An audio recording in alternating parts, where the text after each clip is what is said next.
ਸਤਿ ਸ਼੍ਰੀ ਅਕਾਲ। दैनिक सवेरा 'ਚ ਤੁਹਾਡਾ ਸਵਾਗਤ ਹੈ ਤੇ ਮੈਂ ਹਰਮਨ।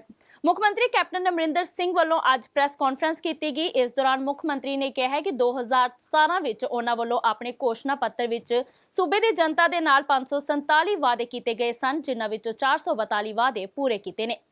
ਉਹਨਾਂ ਕਿਹਾ ਹੈ ਕਿ ਹੁਣ ਤੱਕ 81% ਵਾਅਦੇ ਪੂਰੇ ਕੀਤੇ ਜਾ ਚੁੱਕੇ ਨੇ ਅਤੇ ਬਾਕੀ ਰਹਿੰਦੇ ਵੀ ਜਲਦੀ ਪੂਰੇ ਕੀਤੇ ਜਾਣਗੇ। ਉਹਨਾਂ ਕਿਹਾ ਕਿ ਜਲਦੀ ਹੀ ਉਹ ਸਮਾਰਟਫੋਨ ਵੰਡਣ ਦਾ ਪ੍ਰੋਗਰਾਮ ਵੀ ਕਰਨ ਜਾ ਰਹੇ ਨੇ।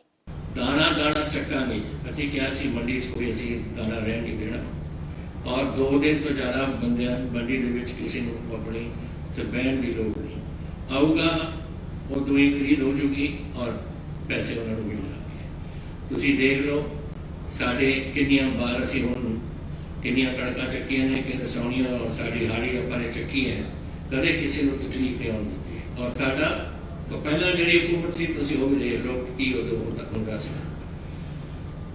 फिर असी कदम चुके ने अपने पंजाब के पानी बचाना, कई चीज़ां कीतियां ने। मैं तुहानूं सिर्फ इसलिए दस रहा, ये तो थोड़ियां जी गल्लां ने, लेकिन बहुत प्रोग्राम ये जिहड़े असीं दित्ते ने मैं सारे तो पढ़ के सुना नहीं सकदा तुहानूं, लेकिन इन्ना जानना तुहानूं जरूरी है कि असीं 533 दे विचों 422 साढ़े प्रोग्राम पूरे हो चुके हैं और इन्हों की जी होएगी केड़ा प्रोग्राम है वो लोगों के सामने असी छाप प्रेस के राही दे देंगे ताकि तुम सारे देख सकोगे।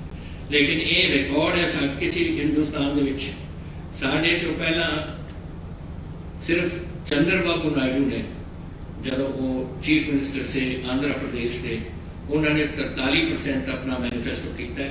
असी हुण 90 पहुंचने लगे हैं और असी इस साल के अखीर तक ये पूरा करके देवांगे। साडा वादा पंजाब। आम आदमी पार्टी ਦੇ ਆਗੂ ਮੋਹਾਲੀ ਹਲਕੇ ਤੋਂ ਇੰਚਾਰਜ ਅਤੇ ਪ੍ਰਸਿੱਧ ਗਾਇਕਾ ਅਨਮੋਲ ਗਗਨ ਮਾਨ ਦੀ ਸਿਹਤ ਵਿਗੜ ਗਈ ਹੈ, ਜਿਸ ਦੇ ਚੱਲਦੇ ਉਸ ਨੂੰ ਮੋਹਾਲੀ ਦੇ ਫੋਰਟਿਸਟ ਹਸਪਤਾਲ ਵਿੱਚ ਦਾਖਲ ਕਰਵਾਇਆ ਗਿਆ। ਅਨਮੋਲ ਗਗਨ ਮਾਨ ਨੇ ਪਿਛਲੇ ਦਿਨੀ ਆਪਣੀ ਪਾਰਟੀ ਦੇ ਨਾਲ ਔਰਤਾਂ ਤੇ ਹੋਏ ਦੁਰਵਿਵਹਾਰ ਦੇ ਵਿਰੁੱਧ ਭਾਰਤੀ ਜਨਤਾ ਪਾਰਟੀ ਦੇ ਚੰਡੀਗੜ੍ਹ ਸਥਿਤ ਦਫ਼ਤਰ ਦਾ ਘਿਰਾਓ ਕੀਤਾ ਸੀ। इस मौके पुलिस वालों की गई कार्रवाई दौरान अनमोल गगन मान समेत कई औरतां जख्मी हो गईयां, जिस दियां तस्वीरां भी सामने आईयां सन, जिस तो बाद उसनूं हस्पताल दाखिल करवाया गया। अज उसके पेट विच इन्फेक्शन अते सोजिश दे चलदे उसनूं फोर्टिस हस्पताल दाखिल करवाया गया सी, जिथे उसकी हालत स्थिर दसी जा रही है। ਬੱਬੂ ਮਾਨ ਆਪਣੇ ਸੋਸ਼ਲ ਮੀਡੀਆ ਤੇ ਹਮੇਸ਼ਾ ਐਕਟਿਵ ਰਹਿੰਦੇ ਨੇ, ਕਿਸਾਨਾਂ ਤੇ ਮਜ਼ਦੂਰਾਂ ਦੇ ਹੱਕ ਵਿੱਚ ਸਟੇਟਸ ਪਾਉਂਦੇ ਰਹਿੰਦੇ ਨੇ। ਅੱਜ ਬੱਬੂ ਮਾਨ ਵੱਲੋਂ ਕਲਾਕਾਰ ਹੋਣ ਦੇ ਨਾਤੇ ਅਨਮੋਲ ਗਗਨ ਮਾਨ ਦੇ ਹੱਕ ਵਿੱਚ ਸਟੇਟਸ ਪਾਇਆ ਗਿਆ ਤੇ ਉਹਨਾਂ ਲਿਖਿਆ, ਸਿਆਸਤ ਤੋਂ ਪਰੇ ਇੱਕ ਕਲਾਕਾਰ ਹੋਣ ਦੇ ਨਾਤੇ ਅਨਮੋਲ ਗਗਨ ਮਾਨ ਅਤੇ ਪੰਜਾਬ ਦੀਆਂ ਧੀਆਂ ਤੇ ਪ੍ਰਸ਼ਾਸਨ ਵੱਲੋਂ ਕੀਤੇ ਅਤਿਆਚਾਰ ਦੀ ਅਸੀਂ ਸਾਫ਼ ਸ਼ਬਦਾਂ ਵਿੱਚ ਨਿੰਦਾ ਕਰਦੇ ਹਾਂ। ਦੂਜੀ ਗੱਲ, ਕੁਝ ਛਲਾਰੂਆਂ ਤੇ ਖੱਚਾਂ ਨੇ ਫੋਟੋ ਤੇ ਭੱਦੀ ਸ਼ਬਦਾਵਲੀ ਦੀ ਸਖਤ ਨਿੰਦਾ ਕਰਦੇ ਹਾਂ। ਇੱਕ ਕਲਾਕਾਰ ਹੋਣ ਦੇ ਨਾਤੇ ਅਨਮੋਲ, ਤੁਹਾਡੇ ਦੁੱਖ ਸੁੱਖ ਵਿੱਚ ਅਸੀਂ ਤੁਹਾਡੇ ਨਾਲ ਖੜੇ ਹਾਂ। ਪਿਛਲੇ ਦਿਨੀ ਅਨਮੋਲ ਗਗਨ ਮਾਨ ਦੇ ਆਮ ਵਰਕਰਾਂ ਦੇ ਹੋਏ ਵਿਵਾਦ ਵਿੱਚ ਅਨਮੋਲ ਗਗਨ ਮਾਨ ਜ਼ਖਮੀ ਹੋ ਗਈ ਸੀ, ਜਿਸ ਕਾਰਨ ਬੱਬੂ ਮਾਨ ਨੇ ਸਟੇਟਸ ਪਾਇਆ।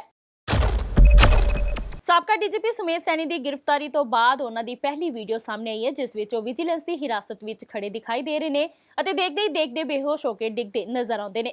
ਦੱਸਦੇ ਕਿ ਕੁਝ ਦਿਨ ਪਹਿਲਾਂ ਹੀ ਆਮਦਨ ਤੋਂ ਵੱਧ ਜਾਇਦਾਦ ਦੇ ਮਾਮਲੇ ਵਿੱਚ ਵਿਜੀਲੈਂਸ ਨੇ ਸੁਮੇਧ ਸੈਣੀ ਨੂੰ ਹਿਰਾਸਤ ਵਿੱਚ ਲਿਆ ਸੀ। ਉੱਥੇ ਦੂਜੇ ਪਾਸੇ ਸਾਬਕਾ ਡੀਜੀਪੀ ਸੁਮੇਧ ਸੈਣੀ ਨੂੰ ਹਾਈ ਕੋਰਟ ਵੱਲੋਂ ਉਸ ਸਮੇਂ ਝਟਕਾ ਦਿੱਤਾ ਗਿਆ ਜਦੋਂ ਅਦਾਲਤ ਨੇ 9 ਸਤੰਬਰ ਦੀ ਬਜਾਏ ਅੱਜ ਸੁਣਵਾਈ ਕਰਨ ਦੀ ਉਸਦੀ ਪਟੀਸ਼ਨ ਨੂੰ ਰੱਦ ਕਰ ਦਿੱਤਾ। ਇਸ ਤੋਂ ਇਲਾਵਾ ਅਦਾਲਤ ਨੂੰ ਵਿਜੀਲੈਂਸ ਦੇ ਅਧਿਕਾਰੀਆਂ ਦੇ ਖਿਲਾਫ ਕਾਨੂੰਨ ਦੀ ਉਲੰਘਣਾ ਦੀ ਕਾਰਵਾਈ ਦੀ ਮੰਗ ਵੀ ਖਾਰਜ ਕਰ ਦਿੱਤੀ ਗਈ ਹੈ। ਕਰਨਾਲ ਵਿੱਚ ਕਿਸਾਨਾਂ ਤੇ ਹੋਏ ਲਾਠੀਚਾਰਜ ਦੇ ਮਾਮਲੇ ਵਿੱਚ ਕਿਸਾਨ ਜਥੇਬੰਦੀਆਂ ਅਤੇ ਸਿਆਸੀ ਦਲਾਂ ਵੱਲੋਂ ਲਾਠੀਚਾਰਜ ਦਾ ਹੁਕਮ ਦੇਣ ਵਾਲੇ ਅਧਿਕਾਰੀ ਖਿਲਾਫ ਕਾਰਵਾਈ ਦੀ ਮੰਗ ਕੀਤੀ ਜਾ ਰਹੀ ਹੈ, ਜਿਸ ਦੇ ਚੱਲਦੇ ਹਰਿਆਣਾ ਸਰਕਾਰ ਨੇ ਉਸ ਅਧਿਕਾਰੀ ਨੂੰ ਕਲੀਨ ਚਿੱਟ ਦੇ ਦਿੱਤੀ ਹੈ।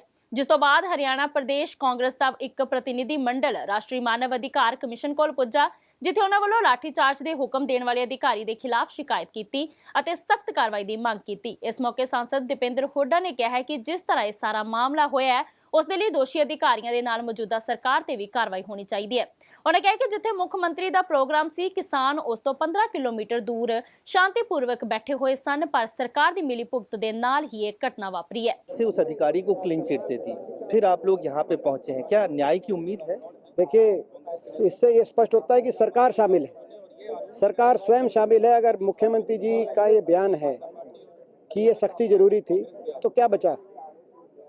इससे बड़ा प्रमाण नहीं मिल सकता। सरकार, हरियाणा की सरकार की शुरू से नीयत है कि किसानों को उकसाएं, किसानों को छेड़ें। शांतिपूर्ण तरीके से किसान 15 किलोमीटर दूर बैठा था, जहां मुख्यमंत्री जी का कार्यक्रम था, वहां से 15 किलोमीटर दूर धरना था, वो उन पर बल प्रयोग, ये तो मैं समझता हूँ अपेक्षित नहीं है। और जिस प्रकार से ये सारा मामला हुआ है, अधिकारियों के खिलाफ कार्रवाई तो होनी ही चाहिए, मगर सरकार के खिलाफ भी कार्रवाई होनी चाहिए और जितने भी पीड़ित हैं उनको कंपनसेशन देकर राहत देनी चाहिए। आप लोगों ने मानवाधिकार आयोग से यही कहा है? यही मांग।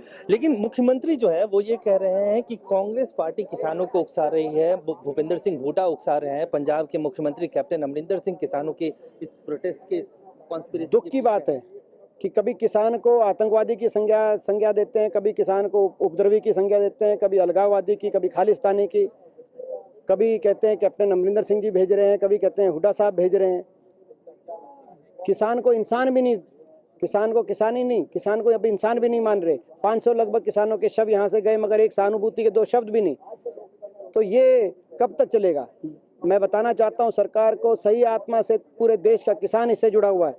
जब जितना जल्दी सरकार ये समझेगी उतना जल्दी इसका समाधान निकलेगा। ਤੇ ਸਾਨੂੰ ਹੁਣ ਤੱਕ ਦੀਆਂ ਕੁਝ ਖਾਸ ਖਬਰਾਂ। ਜ਼ਿਆਦਾ ਜਾਣਕਾਰੀ ਲਈ ਜੁੜੇ ਰਹੋ ਦੈਨਿਕ ਸਵੇਰਾ ਟੀਵੀ ਦੇ ਨਾਲ ਤੇ ਹੁਣ ਨਜ਼ਰ ਮਾਰਦੇ ਹਾਂ ਅੱਜ ਦੀਆਂ ਮੁੱਖ ਖਬਰਾਂ ਤੇ। ਮੁੱਖ ਮੰਤਰੀ ਕੈਪਟਨ ਅਮਰਿੰਦਰ ਸਿੰਘ ਨੇ ਕੀਤੀ ਪ੍ਰੈਸ ਕਾਨਫਰੰਸ, ਕਿਹਾ ਹੁਣ ਤੱਕ 81% ਵਾਅਦੇ ਕੀਤੇ ਪੂਰੇ, ਬਾਕੀ ਰਹਿੰਦੇ ਵੀ ਜਲਦੀ ਕਰ ਦਿੱਤੇ ਜਾਣਗੇ ਪੂਰੇ। ਆਮ ਆਦਮੀ ਪਾਰਟੀ ਦੇ ਆਗੂ ਮੋਹਾਲੀ ਹਲਕੇ ਤੋਂ ਇੰਚਾਰਜ ਅਤੇ ਪ੍ਰਸਿੱਧ ਗਾਇਕ ਅਨਮੋਲ ਗਗਨ ਮਾਨ ਦੀ ਹਾਲਤ ਸਥਿਰ, ਚੰਡੀਗੜ੍ਹ ਸਥਿਤ ਦਫ਼ਤਰ ਦਾ ਘਿਰਾਓ ਦੌਰਾਨ ਵਿਗੜੀ ਸੀ ਹਾਲਤ। ਡੀਜੀਪੀ ਸਮੇਤ ਸੈਣੀ ਨੂੰ ਹਾਈ ਕੋਰਟ ਵੱਲੋਂ ਝਟਕਾ, 9 ਸਤੰਬਰ ਦੀ ਬਜਾਏ ਅੱਜ ਸੁਣਵਾਈ ਕਰਨ ਦੀ ਉਸ ਦੀ ਪਟੀਸ਼ਨ ਨੂੰ ਕੀਤਾ ਰੱਦ।